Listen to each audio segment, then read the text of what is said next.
விஜய் வேலூர் மாவட்டம் கொல்லமங்கலத்தில் தாவேகா நிர்வாகிகளோட கூட்டத்தை விஜய் இன்னைக்கு நடத்தினார். அங்கே விஜய் என்னென்ன விஷயங்களாக பேசினார், விஜய் பேசின அறிவார்ந்த விஷயங்கள், அறிவுபூர்வமான விஷயங்கள், அடுத்து விஜய் கோட்டை விட்ட விஷயங்கள், அதாவது அறிவற்ற அப்படின்னு சொல்லிட முடியாது, முட்டாள்தனமான அப்படிங்கிற விஷயத்தையும் நம்ம சொல்லிட முடியாது. ஆனால் இன்னும் கூடுதலாக கவனம் செலுத்தியிருக்க வேண்டிய விஜய் அறிவுபூர்வமான பேசின விஷயங்களையும் அந்த வார்த்தைகளை பயன்படுத்தியிருக்கக்கூடிய விஷயங்களை தான் நம்ம 360 டிகிரியில் நம்ம டீ கோடிட்டு நம்ம பேச போகிறோம். முதல்ல விஜய் பேசுகிறதுக்கு முன்னாடி உறுதிமொழி எடுத்தாங்க. அது என்ன உறுதிமொழின்னு ஒரு லைன் சொல்லிட்டு சொன்னால் உங்களுக்கு அது புரியும்னு நினைக்கிறேன். எங்களை யாரும் விலைக்கு வாங்க முடியாது, எங்களுடைய ஓட்டு விசில் சின்னத்துக்கு தான், யாரையும் நம்பி நாங்கள் ஏமாற மாட்டோம், எங்கள் ஓட்டு எங்கள் உரிமை, இது நிஜம் அப்படிங்கிற மாதிரி ஒரு உறுதிமொழி எடுத்துக்கிட்டாங்க. நான் சின்ன வயசில் பார்த்துருக்கேன் நம்ம ஊர் சைடு, இந்த கட்சி அந்த கட்சியெல்லாம் கிடையாது, பாகுபாடு எல்லாமே எல்லா கட்சியும் காசு கொடுத்துட்டு கற்பூரம் அடித்து சத்தியம் வாங்குவாங்க. நீங்கள் வந்து இந்த கட்சிக்கு தான் ஓட்டு போடணும், நீங்கள் அந்த கட்சிக்கு தான் ஓட்டு போடணும் அப்படிம்பாங்க. அப்படி தான் இந்த உறுதிமொழி எனக்கு அந்த ஒரு ஞாபகத்தை படுத்துனுச்சு ஒரு விஷயம். ஓகேவா? அடுத்து தமிழ்நாட்டு மக்களுக்கும் திமுக ஆட்சிக்கும் நடக்கக்கூடிய போர் தான் இந்த தேர்தல். இது விஜய்க்கும் ஸ்டாலினுக்கும் இடையில் நடக்கக்கூடிய போர் அப்படிங்கிறாரு. தமிழ்நாட்டு மக்களுக்கும் திமுக ஆட்சிக்கும் நடக்கக்கூடிய போர் அப்படிங்கிறாரு. இந்த இடத்துல விஜய் என்ன அப்படின்னா, ஒட்டுமொத்த தமிழ்நாடே தன்னை தான் முதலமைச்சர் ஆக்கிடுச்சு, நான் தான். ஆனால் முக ஸ்டாலின் வந்து என்னை ஏமாற்றிட்டு பஞ்சகம் பண்ணிவிட்டு ஏதோ சீட் பண்ணிவிட்டு அவர் போய் முதலமைச்சராக உட்காந்துருக்காரு அப்படிங்கிற விஷயத்த சொல்கிற மாதிரி அந்த இடத்துல ஒரு டோன் கொடுக்குது. ஏன் அப்படின்னா, இப்போ என்னை அருள்வாளன் அரசு என்னை ஒருத்தவங்க ஒன்று சொன்னாங்கன்னா அது நான் சொன்னது தான். இந்த கில்லி படத்தில், விஜய் படத்தில் தான், கில்லி படத்தில் பிரகாஷ்ராஜ் சொல்லுவார், எனக்கு பின்னாடி தமிழ்நாடே இருக்கும் பாருல, அந்த மாதிரி தான் இப்போ விஜய் பேசுகிறது. நீங்கள் என்ன ஏதாவது சொல்லிட்டீங்கன்னா அது தமிழ்நாட்டையே சொல்கிற மாதிரி, அது போய் ஒவ்வொரு விஷயமா நான் வரேன். இது வந்து தமிழ்நாட்டுக்கும் திமுகவுக்கும் நடக்கிற போர் அப்படின்ட்டார். ஏன் தமிழ்நாட்டு மக்களை திமுகவோட போய் கோத்து விட்றாரு, ஏன் கோத்து விடணும்? அப்போ டிஎம்கேவை டேமேஜ் பண்ணக்கூடிய, அன்பாப்புலாரிட்டி பண்ணக்கூடிய விஷயத்தை தொடர்ச்சியாக விஜய் பண்ணிக்கிட்டு இருக்காரு. ஒரு விதமான வெறுப்பு அரசியல், அதுதான் தொடர்ச்சியாக விஜய் கையில் எடுத்துருக்கக்கூடிய ஒரு விஷயம். இந்த இடத்துலையும் விஜய் அதை தான் சொல்ல வராரா? வெறுப்பு அரசியல் தானா? டிஎம்கேவை அன்பாப்புலாரிட்டி பண்ணக்கூடிய விஷயத்தை தான் இது வந்து தமிழ்நாட்டுக்கும் தமிழ்நாட்டு மக்களுக்கும் டிஎம்கேக்குமான போர் அப்படிங்கிறத போரளவுக்கு இதை முடிச்சு போகிறாரா அப்படிங்கிற ஒரு விஷயத்தை இந்த இடத்துல பார்க்க தோணுது. விஜய் பேசின அடுத்த விஷயம் வந்து ஒரு குட்டி கதை சொல்கிறேன் அப்படின்ட்டு, ஒரு முரட்டு ஜல்லிக்கட்டு புல்லுக்கட்டு சொன்னார். ஒரு மக்கள் அதிகமாக கூடக்கூடிய இடத்துல திடீர்னு ஒரு முரட்டு ஜல்லிக்கட்டு வந்துருச்சு. பெரும் தலைவர்களாக, அது பெரிய பெரிய ஆட்கள்லாம் அதை போய் அடக்க பார்த்தோம், அடக்க முடியலை. ஒரு சின்ன பையன் பாக்கெட்டுக்குள்ளே கையை விட்டான், புல்லுக்கட்டை எடுத்து. லாஜிக்கலி அந்த கதையே தப்பு. நான் விஜயை டேமேஜ் பண்ணணுங்கிறதுக்காக நான் அந்த இடத்துல சொல்ல வரல, லாஜிக்கலி கதை தப்பு. புல்லுக்கட்டு பாக்கெட்டுக்குள்ளே எப்படி வச்சு கொண்டுட்டு வர முடியும்? அதுவும் முரட்டு ஜல்லிக்கட்டு காலை அப்படிங்கிறாரு விஜய். அது பயங்கர பசியில் இருக்குது அப்படின்னு சொல்லியிருக்காரு. பாக்கெட்டுக்குள்ளே வச்சு எடுத்துகிட்டு வர அளவுக்கு தான் அந்த காலை பசியில் இருக்கா? பாக்கெட்டுக்குள்ளே வச்சு எடுத்துகிட்டு வந்தால் இந்த ஒரு கைப்பிடி இல்லை இவ்வளவு பாக்கெட்டுக்குள்ள கையை விட்டு ரொம்ப நேரமாக விட்டு எடுத்து கொடுக்குறாராம். 2 புல் 4 புல் ஒரு 5 புல் 10 புல் வருமா கையில்? அப்படி பாக்கெட்டுக்குள்ளே கையை விட்டுன்னு புல்லுக்கட்டு வந்துருச்சு. கொலை பசியில் முரட்டு ஜல்லிக்கட்டுன்னு விஜய் சொல்கிறாரு. பயங்கரமான பசியில் இருக்குங்கிறாரு. பாக்கெட்டுக்குள்ளே வந்து கையை எடுத்து எத்தனை புல் வரும் அப்படின்ற ஒரு கேள்வி இருக்குல்ல. ஸோ லாஜிக்கலி கதை தப்பு, முதல் விஷயம். ரெண்டாவது விஷயம், அவர் டிஎம்கேவை சொல்கிறாரு, அல்லது அந்த ஜல்லிக்கட்டே வந்து தேர்தல் அப்படிங்கிறாரு. தேர்தல் அப்படின்னா மக்களா? ஜனநாயகம் மீன்ஸ் மக்களை சொல்ல வராரா? யார்? அந்த இடத்துல இன்னும் கொஞ்சம் கதை நல்லா இருக்குது. ஆனால் இந்த இடத்துல இது பொருத்தமாக இருக்கா? லாஜிக்கலி கதை தப்பாக இருக்கா? விஜய் படத்தில் தான் லாஜிக்கல் மிஸ் ஆகுது, விஜய் சொல்லக்கூடிய குட்டி கதையிலுமே லாஜிக்கல் மிஸ் ஆகிருக்கு அப்படிங்கிற விஷயத்தையும் இந்த இடத்துல நான் குறிப்பிட்டு சொல்ல விரும்பினேன். விஜய் பேசின ஒட்டுமொத்த விஷயத்திலேயே ரொம்ப ஒரு ஹையஸ்டான ரொம்ப முக்கியமான ஒரு பாயிண்ட் அப்படின்னா, தாவேகா ஆட்சி அமைந்ததும் ஒவ்வொரு கிராமமாக வந்து உங்களை சந்திக்கிறேன் அப்படின்னு விஜய் பேசியிருக்காரு. அப்படின்னா முதலமைச்சர் ஆனால் தான் விஜய் மக்களை சந்திப்பாரா? விஜய் முதலமைச்சர் ஆகலாட்டி மக்களை சந்திக்க மாட்டாரா? ஒவ்வொரு ஊராக போய் மக்களை சந்திக்க மாட்டாரா? அவர் அதை தான் சொல்ல வராரா? அதுக்கு அதானே அர்த்தம். தாவேகா ஆட்சி அமைந்தது மக்களை வந்து ஒவ்வொரு ஊராக வந்து சந்திக்கிறேன். என்ன சொல்ல வர்றாரு? அப்போ நான் சந்திக்க மாட்டேன்னு சொல்ல வர்றாரா? நீங்கள் எனக்கு எப்போ என்னைக்கு நீங்கள் என்னை முதலமைச்சராக தேர்ந்தெடுக்கிறீங்களோ அன்னைக்கு நான் வந்து மக்களை பார்க்குறேன் அப்படின்னு சொல்ல வர்றாரா? எம்ஜிஆர் படுத்துக்கிட்டே ஜெயிச்சார். எம்ஜிஆர் படுத்துக்கிட்டே ஜெயிச்சாரோ வாண்டடாக போய் படுத்துக்கல, நிஜமாக அவருக்கு உடம்பு சரியில்லை, அவரால் வெளியில் வர முடியலை. எம்ஜிஆர் அப்படிங்கிற அந்த 3 எழுத்து, அந்த எழுத்து, அந்த ஒருத்த வார்த்தையை வச்சு அன்றைக்கி அதிமுக ஆட்சி அமைச்சிச்சு. ஹாஸ்பிட்டலில் படுத்த படுக்கையாக இருந்தார். ஸோ அப்படி நினைக்கிறாரா? வீட்டை விட்டு வெளியில் வராமல், மக்களை போய் சந்திக்காமல் நம்ம தேர்தலை ஜெயிச்சிடணும், மக்கள் நம்மளை அப்படி தான் தேர்ந்தெடுக்கணும் அப்படின்னு நினைக்கிறாரா? இது வந்து ஒரு அதீதமான ஒரு ஆசை, பேராசையா இல்லையா? மீடியாவில் என்னையே சொல்லுவாங்க, ஹார்ட் ஒர்க் இன்னமும் நீ பண்ணு, இன்னமும் நீ உங்கள்கிட்ட அந்த எப்படி சொல்கிற ஸ்மார்ட் ஒர்க் உங்கள்கிட்ட பத்தலை போல், இன்னமும் சரியாக பண்ணு, இன்னும் கொஞ்சம் எஃபர்ட் போடு அப்படிம்பாங்க. பொதுவாக ஸ்போக்கன் இங்கிலீஷ் படிக்கக்கூடிய ஒருத்தவங்களுக்கு எஃபர்ட் போடு, இங்கிலீஷுக்கு அதிக டைம் கொடு அப்படிம்பாங்களே. அந்த மாதிரி விஜய் மக்களுக்கான டயத்தை கொடுக்காம என்னை முதலமைச்சர் ஆக்குங்க, நான் தாவேக்கு ஆட்சிக்கு வந்ததுக்கப்புறம் நான் மக்களை சந்திக்கிறேன் அப்படின்னு சொல்கிறது, அவர் எஃபர்ட்டாக போடலையோ, அவர் ஒரு முக்கியத்துவம் மக்களை சந்திக்கிறதுல கொடுக்கலையோ அப்படிங்கிற ஒரு மிகப்பெரிய கேள்வி இந்த இடத்துல இருக்குது. என்னடா நெகட்டிவாகவே சொல்லிக்கிட்டு இருக்கேன் அப்படின்னு நினைக்காதீங்க. விஜயை பற்றி சொல்வதற்கு பாசிட்டிவ் நிறையா இருக்குது, அதையும் சொல்கிறேன். இந்த இடத்துல ஒன்று சொல்லிக்கிறேன்.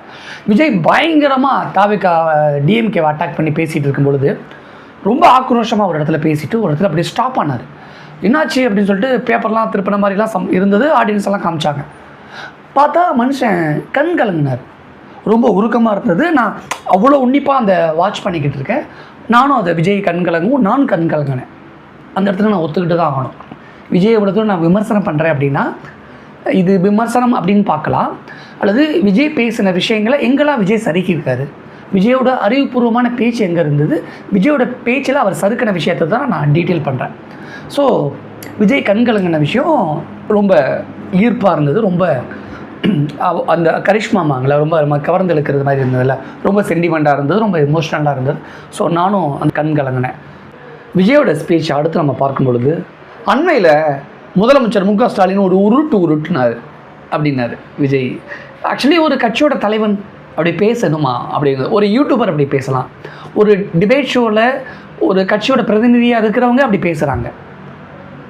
சினிமா டயலாக்ல விஜய் அப்படி தான் பேசியிருக்காரு. ஆனால் சினிமா வேறு, அரசியல் வேறு இல்லை. விஜய் இந்த இடத்துல ஒரு தலைமைத்துவத்தை, அதாவது சீமான் விஜயை பற்றி பேசும்பொழுதும் நீ லாரி அடித்து செத்துருவ, ஒன்று லெஃப்டில் இருந்து இல்லை ரைட்டில் இருந்து நடு சென்டரில் வந்து லாரி அடித்து செத்துருவோன்னு ஒரு தலைமை பண்புக்கான மாண்பை இழந்து சீமான் அன்னைக்கு பேசினது தப்பு அப்படின்னா, இன்றைக்கி முதலமைச்சரை பார்த்து விஜய் இப்படி பேசினதும் தப்பு தான், அது தலைமைத்துவம் கிடையாது.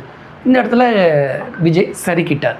எஸ், விஜய் பேசும்பொழுது முதலமைச்சர் வந்து தமிழ்நாட்டுக்கும் டெல்லிக்கு தான் போட்டிங்கிறாரு. அவர் என்ன டெல்லியில் போய் எதுவும் போட்டியிட போகிறாரா என்ன, இதுனா பிரதமர் தேர்தலா அப்படின்னு விஜய் கேட்டார். ஆக்சுவலி தமிழ்நாட்டுக்கும் டெல்லிக்குமான பாலிடிக்ஸ் ஒன்று இருக்குல்ல, இந்தியை தொடர்ந்து திணிக்கிறாங்க, நீட்டை தொடர்ந்து திணிக்கிறாங்க, மும்மொழி பிரச்சனையை தொடர்ந்து திணிக்கிறாங்க, தமிழக அரசுக்கு நிதியே தரதில்லை, பேருக்கு தான் இங்கே வந்து தமிழ்நாடு கவர்மெண்ட் இருக்குது, ஆனால் முழுக்க அதிகாரங்கள் முழுக்க அங்கே இருக்குது. அண்ணா சொல்கிற மாதிரி வடக்கு வாழ்கிறது தெற்கு தேய்கிறது, அந்த வடக்குக்கும் தெற்குக்குமான அந்த சண்டைகள், அந்த முரண்பாடுகள், அது எந்த ஆட்சியாக இருந்தாலும், அது காங்கிரஸாக இருந்தாலும் பிஜேபியாக இருந்தாலும் தமிழ்நாட்டுக்கும் சென்ட்ரலுக்கும் ஒத்து வராமல் ஒரு விதமான ஒரு முரண்பட்ட ஒரு கருத்தோடு மோதலோடு போய்கிட்டு இருக்குல்ல, இது நம்ம ரொம்ப கவனிக்கணும்ல. அந்த மும்மொழி கொள்கை, இந்தி விஷயங்கள், ஃபண்டு, எஜுகேஷனில் கை வைக்கிற விஷயங்கள், நிதி, எவ்வளோ விஷயங்கள் இருக்குல்ல, இதை வச்சு தானே முதலமைச்சர் டெல்லிக்கும் தமிழ்நாட்டுக்குமான தேர்தல் அப்படிங்கிறாரு. இது அதிமுக கூட்டணியில் பிஜேபி இல்லாட்டி இந்த சென்டென்ஸ் அந்த இடத்துல விஜய் முதலமைச்சர் பேசியிருந்தால் கூட பொருத்தமற்று போயிருக்கும்ல. அதிமுக மக்கள் நலம் சார்ந்து இருக்குது, அது எந்த மாற்று கருத்தும் கிடையாது. ஆனால் பிஜேபி உள்ளே இருக்கிறதுனால அதிமுக விமர்சனம் பண்ணுறாங்க. இதை இப்படி தான் பார்க்கணும். ஸோ இந்த இடத்துல விஜய் ரொம்ப கூடுதலாக கவனமாக பேசியிருந்திருக்கணும், ஹேண்டில் பண்ணியிருந்திருக்கணும். விஜய் அரசியல் தெரியாமல் இந்த இடத்துல பேசிட்டாரு அப்படிங்கிற ஒரு பொருள் இந்த இடத்துல இருக்குது. விஜய் இந்த இடத்துல சறுக்கிட்டார். எஸ், தலைமை பண்பை பற்றி இப்போ தான் நான் பேசினேன். விஜய் பேசும் பொழுது நீங்கள் எதற்குமே உதவாத ஒரு பால் டப்பா போட்டு உருட்டிக்கிட்டு இருக்கீங்க அப்படின்னாரு. அந்த வார்த்தை அது ஒரு தலைவர் பேசுகிறதுக்கான சொல் கிடையாது. ஒரு தளபதி தொண்டர்கள்ட்ட பேசலாம், ஒரு தலைவன் மக்கள்கிட்ட பேசக்கூடாது. ஏன்னா இது தாவேக்கா நிர்வாகிகளோட சந்திப்பாக இருந்தாலும் ஒட்டுமொத்த இந்தியாவே பார்க்குது, ஒட்டுமொத்த உலகமே பார்க்குது. உங்களை பிடிச்ச அத்தனை பேர் பார்க்குறாங்க. உங்ககிட்டேருந்து ஒரு ஒரு ஒரு தலைமை பண்புக்கான ஸ்பீச்சாக தான் எல்லாருமே எதிர்பார்க்குறாங்க. அப்படி தான் நீங்கள் தலைவனை மாறிட்டீங்க, நீங்கள் தளபதி கிடையாது, நீங்கள் தலைவனாக மாறிட்டீங்க. இது நீங்கள் ஃபஸ்ட்டு அக்செப்ட் பண்ணிக்கங்க. Vijay sir, you are not Thalapathy, you are leader. அதை ஃபஸ்ட்டு நீங்கள் அக்செப்ட் பண்ணிக்கோங்க. ஸோ அப்படின்னா தான் இந்த மாதிரியான அன்பார்லிமெண்ட் வேர்டு அல்லது 4ஆம் தர சென்டென்ஸை நீங்கள் ஃபேம் பண்ண மாட்டீங்க, நீங்கள் சொல்ல மாட்டீங்க. அதை நீங்கள் சொல்லாதீங்க சார். அதை உங்களை ஒரு படி ஒரு கிரேடு கீழே இறக்குது. ஸோ நீங்கள் இந்த இடத்துல சரிக்கிட்டீங்க, திருத்திக்கங்க. என்ன சார் சொல்ல வரீங்க? இன்னும் கூடுதல் கவனத்தோடு பேசியிருக்கணும்ல. அப்போ வெறுப்பு அரசியல் தானே. ஒரு கட்சி மீது ஒரு ஒட்டுமொத்த கட்சிகளும் சேர்ந்து ஒரே ஒரு கட்சியை டார்கெட் பண்ணுறாங்க, ஒரே ஒரு கூட்டணியை ஒட்டுமொத்த பிற கட்சிகள் பிற அலைன்ஸ் எல்லாம் சேர்ந்து எதிர்க்கிறாங்க அப்படிங்கிறது தானே உண்மை. ஆனால் நீங்களும் அதே தான் சொல்லியிருக்கீங்க. நீங்கள் பேசுகிறதுக்கு நேர் ஆப்போசிட் இந்த விஷயம்.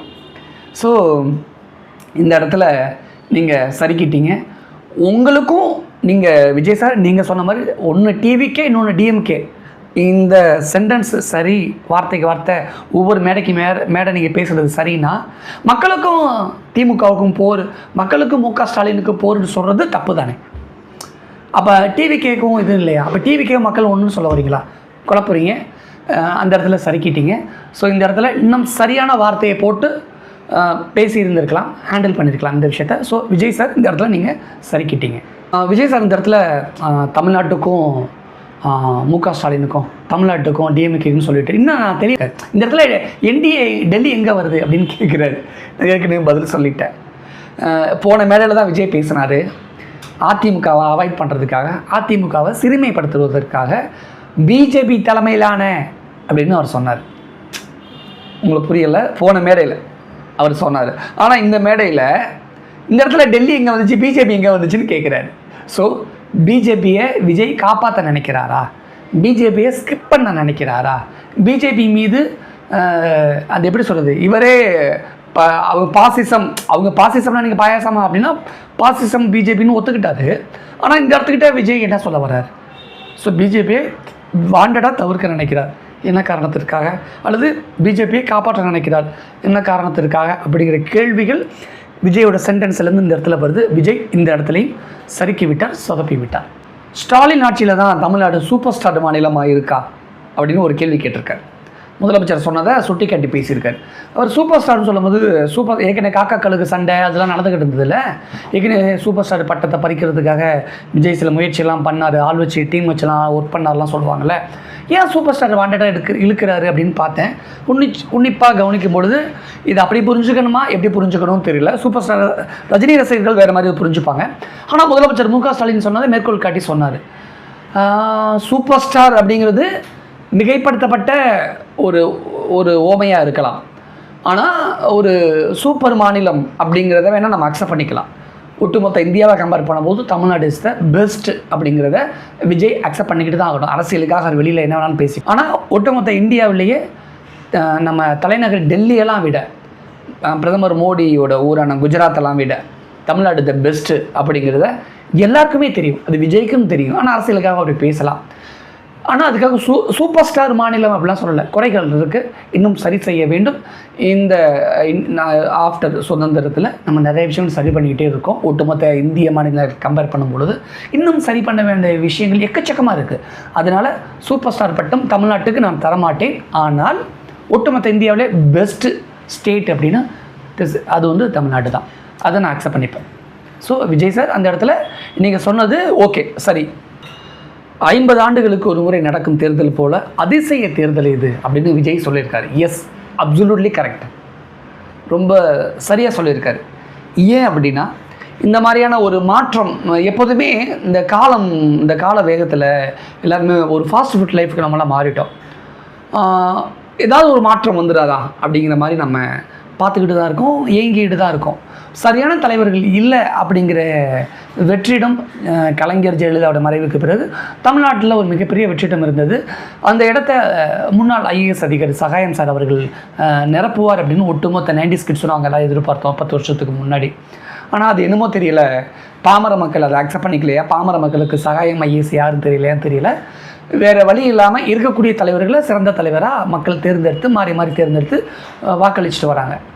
ஆனால் விஜய் இந்த இடத்துல சொன்னது 50 வருஷத்துக்கு ஒரு முன் நடக்கக்கூடிய ஒரு அதிசய தேர்தலாக இருக்கும் அப்படின்னு சொன்னது எப்படி அப்படின்னா, சுதந்திர இந்தியாவில் காங்கிரஸ் தான் ஆண்டா ஒட்டுமொத்த நாட்டையே ஆண்டுக்கிட்டு இருந்துச்சு. காங்கிரஸ் எதிர்த்து போட்டியிட்ட கட்சி முதல்ல 2 இடங்களை நம்ம தான் ஜெயிச்சிச்சு போல். ஆனால் காங்கிரஸுக்கு எதிராக தமிழ்நாட்டில், உதாரணத்துக்கு தமிழ்நாட்டில் வந்து திராவிட முன்னேற்ற கழகம் தொடங்கப்பட்டு மெல்ல மெல்ல ஜெயித்தாங்க. அண்ணா இருக்க வரைக்கும் அண்ணாவை தோற்கடிக்க காங்கிரஸ்னால முடியலை. அப்புறம் கலைஞர் வந்தாங்க, எம்ஜிஆர் இருக்கிற வரைக்கும் யாருமே, அதான் எம்ஜிஆர் படுத்துக்கிட்டே ஜெயிச்சார். எம்ஜிஆரை யாருமே அசைச்சு கூட பார்க்க முடியலை. இந்த மாதிரி அண்ணா, எம்ஜிஆர், அந்த மாதிரி ஒரு மேஜிக் நடந்ததில்ல, அந்த மாதிரி மேஜிக் இப்போ நடக்குன்னு சொல்ல வரல. அப்போ ஒரு கூடுதல் கவனம் இருந்ததில்ல. அந்த மாதிரியான விஜய் சொல்கிற மாதிரி ஒரு அதிசய தேர்தல். எஸ், ஏன் அப்படின்னா விஜய் சொன்ன ஒரு வேலிட் விஷயம் இந்த இடத்துல இருக்குது. விஜய் சொன்ன விஷயத்தில் ஒரு வேலிட் ரீசன் இருக்குது. ஏன் அப்படின்னா ஒட்டுமொத்தமும் சொல்ல முடியாது, ஜென்சி கிட்ஸோட மேக்ஸிமம் ஆப்ஷன் விஜய் இருக்கார். அது மட்டும் கிடையாது, 80s, 70s, 90s இருக்கக்கூடிய மேக்ஸிமம் ஹோம் மேக்கர்ஸ் இருக்காங்களே, வீட்டில் ஹவுஸ் ஒய்ஃபாக இருக்கக்கூடியவங்க, வீட்டில் இண்டிபெண்ட்டாக ஒர்க் பண்ணக்கூடியவங்க, இவங்களோட மேக்ஸிமம் சாய்ஸ் வந்து விஜயாக இருக்காங்க. ஏன் அப்படின்னா விஜய் அவங்கள என்டர்டெயின் பண்ணியிருக்காரு. காமெடியாக, டான்ஸில், பாட்டில், எல்லா விஷயத்துலையுமே ஒரு சிறந்த டாப் மோஸ்ட் ஹீரோவாக அவங்கள என்டர்டெயின் பண்ணியிருக்காரு. அந்த வகையில் மக்களோட மனசுக்குள்ளே அந்த ஹோம் மேக்கர்ஸோட பெண்களுடைய மனசில் ஒரு விதமான ஒரு கரிஷ்மா, விஜயோட ஃபேஸ் வந்து ஒரு கரிஷ்மா. எஸ், அது ஒத்துக்கிட்டு தான் ஆகணும். அந்த கரிஷ்மா அட்ராக்ஷன், அந்த ஆப்போசிட் ஜெண்டர் சொல்லுவாங்க இந்த இடத்துல, ஒட்டுமொத்த பெண்களுடைய மேக்ஸிமம் சாய்ஸ் வந்து விஜயாக இருக்குது. கண்ணை மூடி திறந்தால் ஜென்சியோட மேக்ஸிமம் சாய்ஸ் விஜயாக இருக்குது. ஸோ இவங்களுடைய ஓட்டை விஜய் ஈஸியாக கவர்ந்துட முடியும். இந்த ஓட்டு எப்படி மாறுது அப்படிங்கிறது முக்கியமான ரோல். விஜய் சொன்ன மாதிரி இது வந்து ஒரு எப்படி ஒரு அதிசய தேர்தலாக தான் இருக்க போகுது. விஜய் இந்த இடத்துல கரெக்டாக சொல்லியிருக்கார். ஒட்டுமொத்தமாக அனைவரும் சேர்ந்து விஜயை எதிர்க்கிறார்கள் அப்படின்னு விஜய் ஒரு தப்பான ஸ்டேட்மெண்ட் கொடுத்துருக்காரு. இந்த இடத்துல விஜய் சொன்னது தப்பு. என்ன ரீசன் அப்படின்னா, அதிமுகவை ஊழல் சக்தின்னு சொல்கிறது வரைக்கும் அதிமுக விஜயை தான் ஆதரிச்சுக்கிட்டு இருந்தாங்க. கரூர் விஷயத்தில் கூட என்ன நடந்துச்சு அப்படின்னு நம்ம எல்லாருக்குமே தெரியும். நான் கரூர் விஷயத்துக்கு அப்புறம் வரேன். அதில் கூட அதிமுக விஜய் ஸ்டாண்டு தான் எடுத்தாங்க. ஆனால் ஒட்டுமொத்த பேரும் அதாவது இப்போ இந்த 4 முனை போட்டினா 3 முனை போட்டியில் இருக்கக்கூடிய ஒட்டுமொத்த அரசியல் கட்சிகளும் திமுக அலைன்ஸ் எதிர்க்குது. திமுகவை தான் எதிர்க்கிறாங்க. அப்போ 3 முனை போட்டியில் இருக்கக்கூடிய மேக்ஸிமம் கட்சி அந்த உள்ளுக்குள்ளே வந்துடுறாங்க. கவுண்டில் மேக்ஸிமம் கவுண்ட் ஆஃப் பார்ட்டிஸ் அப்படிங்கிற வந்துடுறாங்க. விஜய் திமுக அலைன்ஸ் பார்க்கும்பொழுது சில கட்சிகள் இருக்குது. ஸோ எல்லாருமே சேர்ந்து திமுகவை எதிர்க்கிறாங்க அப்படிங்கிறது தான் நிஜமே தவிர, இந்த இடத்துல எல்லாரும் சேர்ந்து விஜய் எதிர்க்கிறாங்க, எல்லாரும் சேர்ந்து தாவேகாவை எதிர்க்கிறாங்க அப்படிங்கிறது ராங். என்ன காரணம் அப்படின்னா, நீங்கள் ஓப்பனாக அனௌன்ஸ்மெண்ட் கொடுத்துட்டீங்க, நாங்கள் ஆட்சியில் பங்கு தர்றோம், யார் வேணாலும் வரலாம் அப்படின்னு காங்கிரஸ் இப்போ வரைக்கும் இழுத்துக்கிட்டு தான் இருக்குது. பிசிகாவுக்கு ஓப்பனாக ஒரு அழைப்பெல்லாம் இருந்தது, அதிமுகவுக்குமான ஒரு அழைப்பும் இருந்தது. ஆனால் நீங்கள் முதலமைச்சர் அப்படிங்கிறனால அதை அவங்க அக்செப்ட் பண்ணிக்கல. ஸோ விஜய் சார், உங்களை யாரும் எதிர்க்கலை, ஒட்டுமொத்த பேரும் திமுகவை தான் எதிர்க்கிறாங்க அப்படிங்கிறது உண்மை. நீங்கள் தான் திமுகவை ஒன்று டிவிக்கே இன்னொன்று டிஎம்கேன்னு நீங்கள் தான் சொல்கிறீங்க, அவங்க கூட அதை சொல்லலை. ஸோ இந்த இடத்துல யூ ஆர் ராங், உங்களோட சென்டென்ஸ் தப்பு. என் மீது அவதூறு பரப்பினால் மக்கள் மீது அவதூறு பரப்புவது போல, என்ன திட்டுனா அது மக்களை திட்டினது மாதிரி, எனக்கு எதிராக செய்யக்கூடிய எல்லா செயல்களுமே மக்களுக்கு எதிரான செயல். விஜயும் மக்களும் ரத்தமும் சதையும் போல பிரிக்கவே முடியாது, சென்சிட்டிவான சென்டிமெண்ட் அப்படிங்கிறாரு. இது ராங். நான் சொல்லலாம், நான் அந்த கில்லி படத்தில் பிரகாஷ்ராஜ் சொன்ன மாதிரி எனக்கு பின்னாடி தமிழ்நாடே இருக்குது அப்படின்னு நான் சொன்னேன். பிரகாஷ்ராஜ் சொல்லும் போது காமெடியாக இருந்ததில்ல, ஒரு வில்லத்தனமான காமெடியாக இருந்ததில்ல. அப்போ இந்த இடத்துல அதுதான் சொல்ல வரீங்களா? இப்போ எனக்கு ஒரு பிரச்சனை, என் எதிரிகிட்ட போயிட்டு நீ என்னை மிரட்டல, என் மேலே கை வச்சேன்னா தமிழ்நாட்டின் மக்கள் மேலே கை வைக்கிறது சமம் அப்படின்னு நான் சொல்ல முடியுமா? அதுதான் அந்த இடத்துல திஸ் இஸ் டோட்டலி ராங். இந்த இடம் ராங் ப்ரோ அப்படிங்கிற மாதிரி தான் விஜய் இந்த இடத்துல ஒரு காமெடித்தனமாக போச்சு. அவ்வளோ சீரியஸாக பேசிட்டு விஜய் ஒரு காமெடியாக சறுக்கிட்டார் இந்த இடத்துல. This is wrong bro. மக்களை நேசிக்கும் விஜய் வேண்டுமா, மக்களை வெறுக்கும் ஸ்டாலினை நம்புறீங்களா? சென்டென்ஸே தப்பு இல்லை. இதே விஜய் படத்தில் மின்சார கண்ணா நினைக்கிறேன், மணிவண்ணன் சார் சொல்லுவார், என்னை பற்றி பொதுவாக நான் பெருமையாக பேசிக்க மாட்டேன் அப்படின்னு சார். அப்படி எனக்கு அந்த மைண்ட் வாய்ஸ் தான் வருது. மக்களை நேசிக்கும் விஜய் வேண்டுமா, அதாவது இவர் மக்களை நேசிக்கிறார் அப்படின்னு இவரே தன்னைத்தானே புகழ்ந்து சொல்லிக்கிறார். ஜெயலலிதா முதலமைச்சராக இருக்கும்போது ஒரு ஐஏஎஸ் ஆஃபீஸர் இருந்தார், டக்குன்னு எனக்கு பேர் ஞாபகத்துக்கு வரல. அதாவது ஏதோ ஒரு அவருக்கு தனக்குத்தானே ஒரு சிறந்த சமூக ஆர்வலர் என்று நான் சான்று பகிர்கிறேன் என்று நான் சான்றிதழ் தருகிறேன்னு தனக்குத்தானே நல்லவன் அப்படின்னு ஒரு ஐஏஎஸ் ஆஃபீஸர் வந்து சர்டிஃபிகேட் கொடுத்துக்கிட்டார். பெரிய அளவில் வைரலாக இருந்துச்சு. அவர் கொஞ்சம் டம்மி பண்ணி இது பண்ணி வச்சுருந்தாங்க, காத்திருப்பு பட்டியலுக்கு மாற்றினாங்க தனக்கு தானே சர்டிஃபிகேட் கொடுத்ததுக்காக. அந்த மாதிரி தன்னை புகழ்ந்துக்கிறாரு. அதெல்லாம் சரி. ஸ்டாலின் சார் மக்களை வெறுக்கிறாங்க அப்படின்னு உங்களுக்கு எப்படி தெரியும்? முதலமைச்சர் மக்களை வெறுக்கிறாருன்னு எதை வச்சு சொல்கிறீங்க? எனக்கு புரியலை. ஸோ இது totally wrong bro. Vijay bro totally wrong இந்த இடத்துல. ஸோ இந்த இடத்துல நீங்கள் சறுக்கிட்டீங்க. நீங்கள் கவனமாக இந்த இடத்துல சென்டென்ஸை ஃப்ரேம் பண்ணியிருக்கணும். உங்களுக்கு ஸ்கிரிப்ட் கொடுத்தவங்க தப்பாக கொடுத்துருக்காங்க, இந்த இடத்துல சரியில்லை. ஸோ அடுத்த முறை இந்த இடத்துல சரியாக திருத்திக்கங்க. விஜய் இந்த ஸ்பீச்சில் ஒரு பெரிய சேலஞ்ச் பண்ணார், பெரிய சவால் விட்டார். நான் மிகப்பெரிய அரசியல்வாதிகளெல்லாம் பார்த்து கேட்குறேன், வேறு யாரும் பார்த்து கேட்கல, டிஎம்கே பார்த்து தான் கேட்டார். மக்கள் எல்லாருக்குமே தெரியும். நீங்கள் அரசியல் வரதுக்கு முன்னாடி உங்களோட சொத்து மதிப்பு எவ்வளவு இருந்தது, இப்போ உங்களோட சொத்து மதிப்பு எவ்வளவு இருக்குது, உங்களால் காட்ட முடியுமா அப்படிங்கிறார். இதுக்கு வந்து நான் 2 விதமாக நான் சொல்ல நினைக்கிறேன். ஒன்று தேர்தலில் போட்டியிடணும் அப்படின்னா சொத்து பட்டியலை இது பண்ணுவாங்க, காமிச்சு தான் தேர்தல் கமிஷனில் கொடுத்தா தான் நம்மளால் இது பண்ணிக்க முடியும். சொத்து பட்டியலில் கொடுக்கணும். ஃபஸ்ட்டு ஒன்று. ரெண்டாவது விஷயம், அண்ணாமலை வந்து டிஎம்கே ஃபைல் ரிலீஸ் பண்ணும் பொழுது ஒவ்வொரு அரசியல்வாதிகளும் தேர்தல் கமிஷனில் சமர்ப்பித்த சொத்து பட்டியலுடைய விஷயத்தை வச்சு தான் இதுதான் டிஎம்கே ஃபைல்ஸ்னு போட்டு ரிலீஸ் பண்ணார். எல்லாமே அது பெரிய விமர்சனத்துக்கு உள்ளானுச்சு. எவ்வளோ தூரம் அண்ணாமலை வெளியிட்ட டிஎம்கே ஃபைல் பேசும் பொருளாக மாறினுச்சோ அவ்வளோ தூரம் அது விமர்சனத்துக்கு மாறானுச்சு. ஏன்னா அதெல்லாம் தேர்தல் கமிஷனில் அந்தந்த கட்சி அந்தந்த வேட்பாளர்கள் கொடுத்த சொத்து பட்டியல் தேர்தல் கமிஷனில் கொடுத்தா மட்டும்தான் நம்மளால் வேட்புமனு தாக்கல் பண்ண முடியும் அப்படிங்கிற ஒரு விஷயம் ஒன்று.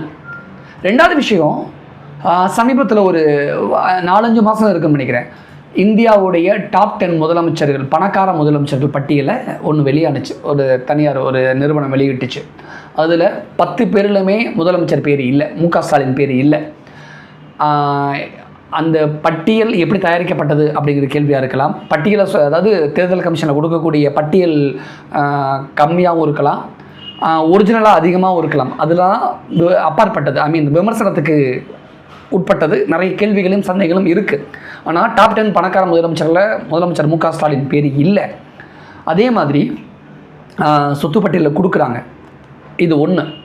நீங்கள் கேட்ட இதே கேள்வியை நான் அரசியல் விமர்சகர் கோடாங்கி அவங்கக்கிட்ட நான் பேசும்பொழுது அவர் என்ன சொன்னார்னா, ஓகே அரசியல்வாதிகள் சொத்து பட்டியலில் கொடுக்குறதெல்லாம் இருக்கட்டும், விஜய் 69 படம் நடிச்சிட்டார்ல, முதல் படத்துலேருந்து 69 படம் வரைக்கும் விஜய் நான் எவ்வளோ சம்பளம் வாங்கினேன் அப்படின்னு வெள்ளை அறிக்கை கொடுப்பாரா? விஜய் தன்னுடைய எத்தனை படத்தில் பிளாக் பண்ணி வாங்கியிருப்பார். இந்த 1.5 கோடி ரூபா புலி படத்தில் சம்பளத்தை மறைச்சதுக்காக 1.5 கோடி ரூபா ஃபைன் கட்டுறாரு. அவர் 15 கோடி ரூபா அதை மறைச்சதுனால தானே 1.5 கோடி ரூபா ஃபைன் கட்டுறாரு அப்படிங்கிற கேள்வியையும் அரசியல் விமர்சகர்கள் முன்வைக்கிறாங்க. ஸோ ரமணா படத்தில் சொல்கிற மாதிரி தான், யார் ஒருத்தன் ஊழல்வாதியை லஞ்சம் வாங்குறவனை காட்டி கொடுப்பான்? ஊழலே செய்யாத லஞ்சமே வாங்காத ஒருத்தன் தான் லஞ்சம் வாங்குறவனை காட்டி கொடுப்பான். அப்போ விஜய் திமுகவை ஊழல்வாதி லஞ்சவாதின்னு விமர்சனம் பண்ணுறாரு அப்படின்னா விஜய் ஊழல் பண்ணியிருக்கக்கூடாது, விஜய் லஞ்சம் வாங்கியிருக்கக்கூடாது. கரெக்டாக? ஆனால் எல்லா அரசியல் விமர்சகர்கள் என்ன சொல்கிறாங்க, தமிழ்நாடு கவர்மெண்ட் வந்து சினிமா தேட்டரில் டிக்கெட்டை குறைக்கணும், கலைஞர் ஆட்சியில் டிக்கெட்டை குறைக்கணும்னு நினைக்கும் பொழுது விடிய கிளம்புற கலைஞர் முதலமைச்சரை போய் சந்திச்சுட்டு நீங்கள் டிக்கெட் ரேட்டை குறைச்சா என்னோடய சம்பளம் குறைஞ்சிரும், ஸோ டிக்கெட் ரேட்டை குறைக்காதீங்கன்னு சொன்னீங்க. அஜித் வந்து அதுக்கு ஒத்துக்கலை, ஆனால் நீங்கள் போய் முதலமைச்சர்கிட்ட போய் டிமாண்ட் பண்ணீங்க. அஜித் வந்து அரசு எடுக்கிற முடிவு மக்களுக்காக எந்த முடிவு எடுத்தாலும் எனக்கு ஓகேன்னு அஜித் சொன்னார், நீங்கள் பண்ணலை அப்படிங்கிற விமர்சனத்தையும் உங்கள் கூட இருந்தவங்க சொல்கிறாங்க. ரெண்டாவது, தேட்டரில் டிக்கெட் குறைக்கிறதுக்கு ஒரு முடிவு கூட எடுக்கலை. உங்கள் டிக்கெட்டே 2000 ரூபா 3000 ரூபான்னு விற்கும் பொழுது அதை தடுக்கிறதுக்கான எந்த முயற்சி நீங்கள் எடுக்கலை. ரோல்ஸ் ராய்ஸ் காரில் வரி கட்டலை, புலி படத்தில் உள்ள பிரச்சனைகள் இப்படி எப்படின்னு மாஸ்டர் படத்தில் ரைடு அப்படி இப்படின்னு நிறையா பிரச்சனைகள் நிறையா விஷயங்கள் போய்கிட்டு இருக்குது. ஸோ ஊழலே செய்யாதவன் தான் ஊழலுக்கு எதிராக பேச முடியும், லஞ்சமே வாங்காதவன் தான் லஞ்சத்துக்கு எதிராக பேச முடியும். இந்த இடத்துல விஜய் யார்? விஜய் என்னவா இருக்கார்? விஜய் மற்ற கட்சிகளை பேசுவதற்கு சரியா? இது சின்ன ஊழல் தானே, அது பெரிய ஊழல் தானேன்னு கேட்டால் ரெண்டுமே ஊழல் தானேங்கிற ஒரு பதில் வந்துடும். ஸோ சினிமா விமர்சகர்கள், அரசியல் விமர்சகர்கள் சொல்கிற மாதிரி விஜய் தன்னுடைய 69 படத்துக்கு வாங்கின சம்பளத்தை ஓப்பனாக அறிவிக்க முடியுமா, வெள்ளை அறிக்கை தர முடியுமாங்கிற மிகப்பெரிய கேள்வி இந்த இடத்துல இருக்கும். ஸோ இந்த இடத்துல விஜய் பேசுனது ராங்கா சரியான நான் மக்கள்கிட்ட விட்டுறேன். எனக்கு நண்பர் கிடைத்திருக்கிறாரு, அது ஸ்டாலின் தான், இது அவரே பேட்டியில் சொல்லியிருக்காரு அப்படிங்கிறாரு. ஸ்டாலின் அங்கிள் அப்படின்னு சொன்ன விஷயம், இப்போ நண்பர்னு சொல்கிற விஷயம், சார்னு சொல்கிற விஷயம். ஸோ இந்த இடத்துல இன்னும் கொஞ்சம் சரியாக கூடுதல் கவனத்தோடு இந்த வார்த்தைகளை பயன்படுத்தி இருக்கலாம் அப்படிங்கிறது என்னுடைய கருத்து. விஜய் பேசின ஒரு ஆக்கப்பூர்வமான விஷயம், ஜனநாயகம் சிறுபான்மை மக்களுடைய உரிமையையும் உணர்வையும் காப்பது தான் ஜனநாயகம் அப்படின்னு பேசியிருக்காரு. எஸ், கரெக்ட், விஜய் சரியாக சொல்லியிருக்காரு இந்த இடத்துல. ஏன்னா ஒவ்வொரு கட்சியுமே அந்த சிறுபான்மை மக்களை வந்து உங்களுக்கு அது பண்ணுவோம் இது பண்ணுவோம் அப்படின்னு வாக்குறுதி கொடுத்துட்டு தான் செய்கிறாங்க. தேர்தலில் ஜெயித்ததுக்கப்புறம் அவங்க சொன்ன வார்த்தையை வாக்குறுதியை முழுசாக நிறைவேற்றுறாங்களா அப்படின்னு கேட்டால் கேள்விக்குறி தான், முழுசாக நிறைவேற்றுவதில்லை. ஸோ விஜய் இந்த இடத்துல சரியாக பேசியிருக்கார். மதசார்பற்ற சமூக நீதி தான் நம்மளுடைய அடிப்படை கொள்கைகளில் ஒன்று அப்படின்னு விஜய் பேசியிருக்காரு. சமூக நீதி பேசக்கூடிய இந்தியாவில் இருக்கக்கூடிய ஒரு கட்சி ஒன்று அப்படின்னா, முக்கியமான ஒரு கட்சி அப்படின்னா திமுக தான். சமூக நீதி பேசி பேசி தான் திமுக ஆட்சிக்கு வந்தாங்க. சமூக நீதி தான் திமுகவுடைய அந்த ஆணி வேறுமாங்களே, அதுதான். ஸோ இது ஒரு கட்சியோட கொள்கை இன்னொரு கட்சிக்கிட்ட இருக்கலாம், தப்பு கிடையாது. ஆனால் அது வந்து திமுக இத்தனை வருஷமாக இருக்குதுல்ல, பொன்விழா கண்ட கட்சியில் அது அவங்களுடைய கோராக வச்சுருக்காங்க, அவங்களுக்கு சொந்தமான ஒரு வார்த்தையாக அதை வச்சுருக்காங்க. ஸோ விஜய் சார், நீங்கள் திமுக பார்த்து இந்த இடத்துல காப்பி அடிச்சிட்டீங்க அப்படிங்கிற ஒரு கேள்வியும் ஒரு விமர்சனமும் இந்த இடத்துல வந்துடும். ஸோ இந்த இடத்துல இன்னும் கொஞ்சம் கவனமாக ஹேண்டில் பண்ணியிருக்கலாம் அப்படிங்கிறது என்னுடைய கருத்து. மாதம் கரண்ட் பில் செலுத்துறதை நாங்கள் கட்டணத்தை மாற்றுவோம் அப்படின்னு சொன்னீங்களா, அதாவது 2 மாதத்துக்கு ஒரு தடவை கட்டுறதை மாதம் கட்டணம்னு சொன்னீங்களே, செய்தீர்களா அப்படின்னு முன்னாள் முதலமைச்சர் ஜெயலலிதா கிட்டேருந்து அந்த வார்த்தையை கடன் வாங்கி பேசியிருக்காரு விஜய். அது ஒரு பக்கம் இருக்கட்டும். ரெண்டாவது பக்கம் இன்னொரு விஷயம் என்னென்னா, இது வரைக்கும் எப்போ மாதம் இருந்தது அப்படின்னு ஒரு கேள்வி ஆரம்பத்தில் இருந்துச்சான்னு எனக்கு சரியாக சொல்ல தெரியல. ஒருவேளை மிடில் கிளாஸை பொறுத்தவரைக்கும் கடன் வாங்கி சமாளிப்பாங்க. இந்த மாதம் நான் தரேன், அடுத்த மாதம் தரேன், ஐயோ இந்த மாதம் கரண்ட் பில் இருக்குது, இந்த மாதம் கரண்ட் பில் இருக்குது அப்படின்னா அடுத்த மாதம் கரண்ட் பில் இல்லை அப்படின்னு அர்த்தம். அந்த கடனை வந்து கரண்ட் பில் ஆகக்கூடிய காசை அதுக்கு கட்டிடலாம் அப்படின்னு அவங்க சொல்லிடுவாங்க. அதுதான் பொருள். ஆனால் இந்த இடத்துல விஜய் எப்படி சொல்லியிருக்கணும் அப்படின்னா, சரியாக இன்னும் கொஞ்சம் கூடுதலாக ஹேண்டில் பண்ணியிருக்கணும். ஒன்று டிக்கெட் இபி பில்லை குறைக்கணும் அப்படிங்கிறத வலியுறுத்தியிருக்கலாம், அப்படி சொல்லியிருக்கலாம். மாதம் கட்டினாலும் அதே அமௌண்ட்டு தானே வரும் அப்படிங்கிறது என்னுடைய கருத்து. மாதம் கட்டினாலும் அவங்களும் அதே அமௌண்ட்டு தானே கட்ட போகிறாங்க. இப்போ எனக்கு மாதத்துக்கு 1000 ரூபாய் கரண்ட் பில் வருதுன்னா மாதமாக போட்டால் எனக்கு 500 ரூபா வரப்போகுது. அதனால் இது தேவையில்லாத ஒரு ஆர்குமெண்ட்ஸாக விஜய் இந்த இடத்துல முன் வச்சுட்டாரு. கரண்ட் பில்லை குறைக்கணும் அப்படின்னு சொல்லியிருந்தா சரியாக இருந்திருக்கும். ஸோ விஜய் இந்த இடத்திலும் சறுக்கி விட்டார். மலை கிராமங்களில் பேருந்து வசதி கிடையாது, மருத்துவமனை வசதி கிடையாது, இதனாலே வீட்டிலேயே பிரசவம் பார்க்கக்கூடிய அவல நிலை இருக்குது அப்படின்னு விஜய் பேசியிருக்காரு. சரி, கரெக்ட், உண்மைதான். ஒட்டுமொத்த இந்தியாவை கம்பேர் பண்ணும்பொழுது தமிழ்நாட்டில் இருக்கக்கூடிய மலை கிராமங்கள் ஓரளவுக்கு முன்னேறி இருக்குது, ஆனால் பூரணமாக முன்னேறலை, அது ஒத்துக்கலாம். என்ன அப்படின்னா, அந்த அதிகாரிகள் சொல்லக்கூடிய காரணங்கள் தான் அந்த இடத்துல முக்கியமாக இருக்குது. இன்னும் அவ்வளோ தூரம் செலவு பண்ணுறாங்க அப்படின்னா, ஒரே ஒரு ஓட்டு தான் ஒரு கிராமத்தில் இருக்குன்னா அந்த ஆற்றை கடந்து ஏரியை கடந்து அந்த ஓட்டு மிஷின் தலையை தூக்கி வச்சு போகக்கூடிய காட்சிகள் நம்ம பார்த்துருக்கோம். ஆனால் அந்த கிராமத்துக்கு ஒரே ஒருத்தருக்காக ரோடு போட முடியுமா, ஒரே ஒருத்தருக்கு ஹாஸ்பிட்டல் கட்டலாமா அப்படின்னா அதிகாரிகள் கேட்குறாங்க. ஆனால் அது ராங், அது பண்ணணும், கட்டணும், செய்யணும். எஸ். ஆனால் இந்த சுதந்திர இந்தியாவில் நம்ம பார்க்கும் பொழுது காலகாலமாக கொஞ்சமாக ஸ்டெப் பை ஸ்டெப்பாக மலை கிராமங்கள் டெவலப் ஆகிக்கிட்டு இருக்குது. அது மறுப்பதற்கு கிடையாது. ஒட்டுமொத்த இந்தியாவில் கம்பேர் பண்ணும்பொழுது தமிழ்நாடு மலை கிராமங்களும் கொஞ்சமாக முன்னேறிக்கிட்டு இருக்கு. விஜய் அந்த இடத்துல சுட்டி காட்டினது மிக சரியாக சுட்டி காட்டியிருக்காரு. கரெக்ட், அந்த இடத்துல சல்யூட் விஜய்க்கு. பெண்கள் we are not safe the state அப்படின்னு விஜய் பேசியிருக்காரு. தமிழ்நாடு இந்திய அளவில் பெண்களுக்கு சேஃப் இல்லையா அப்படின்னு ஒரு கேள்வி இருக்குல்ல, அதற்கு மத்திய குற்ற ஆவண காப்பகம் என்ன சொல்லுதுன்னு பார்த்துருவோமா? மத்திய குற்ற ஆவண காப்பகம் 2003 வரைக்கும் அந்த டேட்டா ரிலீஸ் பண்ணியிருக்காங்க. என்சிஆர்பி டேட்டா படி 2021 ஆண்டிற்கான தேசிய குற்ற ஆவண காப்பகத்தோட தரவுகளுடைய படி இந்தியாவிலேயே பெண்களுக்கு எதிரான குற்றங்கள் எங்கே அதிகமாக நடந்துச்சு அப்படின்னா அது டெல்லியில் தான். கிட்டத்தட்ட அந்த 2021 மட்டும் 40% வரைக்கும் அதிகரிச்சிருக்கு அப்படின்னு சொல்கிறாங்க. நாட்டிலேயே 19 பெருநகரங்கள் நடக்கக்கூடிய பெண்களுக்கு எதிரான குற்றங்களில் டெல்லியோட பங்கு 32% அதிகமாக இருந்திருக்கு. கடந்த ஆண்டு டெல்லியில் மட்டும், அதாவது அந்த டைமில் 2 சிறுமிகள் வீதம் பாலியல் வன்கொடுமைக்கு ஆளாக்கப்பட்டிருக்காங்க அப்படிங்கிறத தேசிய குற்றவியல் ஆவண காப்பகம் சொல்லியிருக்காங்க. குறிப்பாக அவங்க சொல்லக்கூடிய விஷயங்கள் என்ன அப்படின்னா, மும்பை, பெங்களூர்லாம் அடுத்தடுத்த இடத்துல இருக்கிறாங்க.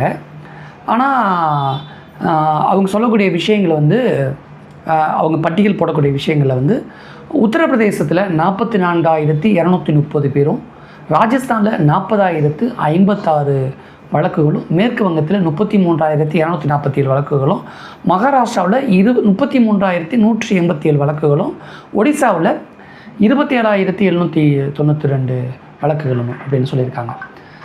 2022 மத்திய பிரதேசம் ஃபஸ்ட்டு இருந்தது, உத்தரப்பிரதேசம், மகாராஷ்டிரா, ஒடிசா, டெல்லி இந்த கேட்டகரியில் வச்சுருந்தாங்க. ஆனால் அப்படியே 2023 ஒட்டுமொத்த இந்தியாவிலேயே பெண்களுடைய பாதுகாப்பு என்ன அப்படிங்கிறத மத்திய குற்ற ஆவண காப்பகம் வெளியிட்டுள்ள அறிக்கையுடைய படி என்ன பார்த்தோம்னா, விஜய் சொன்னது சரியாக தப்பா அப்படிங்கிறது பின்னாடி வரேன். ரியல் என்ன அப்படிங்கிறத பார்த்துடலாம். 2023 ஆண்டில் இந்தியாவிலேயே பெண்களுக்கு எதிரான குற்றங்கள் அதிகமாக நடந்தது டெல்லி, இந்தியாவுடைய தலைநகர் டெல்லியில் தான் நடந்திருக்கு. இது வந்து 2023 வரைக்கும் தான், இது வரைக்கும் மத்திய குற்ற ஆவண காப்பகம் வந்து அறிக்கை வெளியிட்டிருக்காங்க. அதன்படி தமிழ்நாடுலாம் கிடையாது, டாப் 10லேயே தமிழ்நாடு கிடையாது அப்படிங்கிறது தான் முக்கியமான ஒரு விஷயமா இருக்குது. முதல் இடத்துல டெல்லி இருக்குது. டெல்லியில் அப்போ யார் ஆள்றா, டெல்லியை யார் ரூல் பண்ணுறா அப்படிங்கிறது நம்ம எல்லாத்துக்குமே தெரியும். 75 லட்சம் தான் மக்கள் பெண்கள் இருக்காங்க டெல்லியில். நம்ம தமிழ்நாட்டில் பெண்களோட ஓட்டு எண்ணிக்கை 2.5 கோடி பேர் இருக்காங்க. ஆனால் அங்கே வசிக்கக்கூடிய பெண்களுடைய எண்ணிக்கை 75 லட்சம் அப்படின்னா, அந்த 75 லட்சம் பெண்களுக்கே பாதுகாப்பு இல்லாத வகையில் அவ்வளோ அதிகமான குற்றங்கள் தலைநகர்லேயே நடக்குது அப்படின்னா யோசிச்சு பாருங்களேன். சரி, டெல்லி நம்பர் 1 அப்படின்னா நம்பர் 2 யாருங்கிற கேள்வி இருக்குல்ல. நம்பர் 2 வேறு யாருமே கிடையாது, தெலுங்கானா மாநிலம். தெலுங்கானாவில் நம்பர் 2 கிட்டத்தட்ட 23,678 வழக்குகள் நடந்திருக்கு. 1 லட்சம் பெண்களில் 124.9 பேர் பாதிக்கப்பட்டிருக்காங்க அப்படின்னு சொல்லியிருக்காங்க. 3வது இடத்துல ராஜஸ்தான் பாதிக்கப்பட்டிருக்கு, 4வது இடத்துல ஒடிஷா, 5வது இடத்துல ஹரியானா. ஸோ எங்கேயுமே எல்லாமே மேக்ஸிமம் நார்த்து ஸ்டேட்டு தான். ஒன்று மட்டும் தான் தெலுங்கானா சவுத்தில் இருக்குது. மேக்ஸிமம் எல்லாமே நார்த்தில் நடக்குது. ஆனால் விஜய் சார் வந்து தமிழ்நாட்டு பெண்களுக்கு சேஃபான இது இல்லை அப்படின்னு சொல்கிறாரு. ஆனால் தமிழ்நாட்டில் குற்றமே நடக்கலையா அப்படின்னு கேட்டால் எஸ் நடக்குது. ஆனால் கம்பேரிட்லி ஒப்பீட்டு அளவில் அப்போ இது அரசியலாக்கப்படுது. அண்ணா யூனிவர்சிட்டி விஷயம். அப்போ அண்ணா யூனிவர்சிட்டி இவங்க அதிமுக சொன்னாங்கன்னா திமுக சொல்லுவாங்க பொள்ளாச்சி அப்படிம்பாங்க. ஸோ ஒவ்வொரு ஆட்சியிலையுமே பேர் சொல்கிற மாதிரி இங்கே எல்லாமே இருக்குது. ஆனால் பெண்களில் இன்றைக்கும் இருக்கக்கூடிய அந்த 2023 ஆண்டு மத்திய குற்ற ஆவண காப்பகம் வெளியிட்ட அறிக்கையில் கூட பெண்கள் பாதுகாப்பாக வசிக்கக்கூடிய மாநிலங்களில் சென்னை நகரங்களில் சென்னை முதலிடத்தில் இருக்குது.